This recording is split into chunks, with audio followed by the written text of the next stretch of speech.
Well, the government has warned that people who attend pro-Palestine marches tomorrow must be mindful of the fear and distress felt by many families in the country. Well, on Wednesday, I spoke to British-Iranian activist Wahid Beheshti.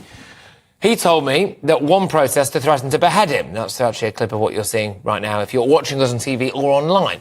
Now, he feared that he would have been killed if police officers hadn't intervened, and I think that's a reasonable fear to have, isn't it? A total of 15 people were arrested. We have seen a 1,000% increase in anti-Semitism since the Hamas incursion into Israel and that terrorist attack. Joining me now is GB News presenter Darren Grimes. Darren, should we ban these pro-Palestine protests? Look, Patrick, I mean, you were talking about banning the BBC earlier. That would certainly help my blood pressure. But on banning these protests, I think there's a real question to be asked here of the Metropolitan Police in actually policing these protests.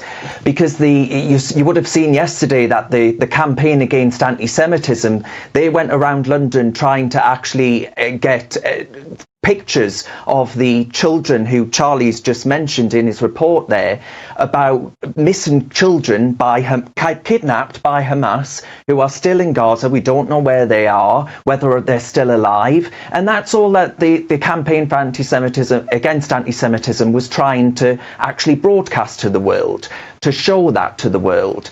And they were told by the Met Police, Patrick, that they couldn't do it because they feared that the other side might kick up a fuss. Yeah. And I just asked the question, why is it that one side is free to be absolutely, in my view, grotesque in saying that they don't want pictures of kidnapped children to be broadcast, when the side, they can get away with protesting and running after people with Israeli flags, all the rest of it. But wanting to broadcast kids, that's beyond the pale, Patrick. So if we're going to actually say to people, one form of protest is politically correct, the other form of protest isn't, then I think we've got to ban the whole lot of them, because you cannot have this selective policing, and that's what we're seeing here. It's tricky though, isn't it? Because, I mean, you can't really ban all protests, because then the next time that, I don't know, you or exactly. I or whoever want to go out and protest.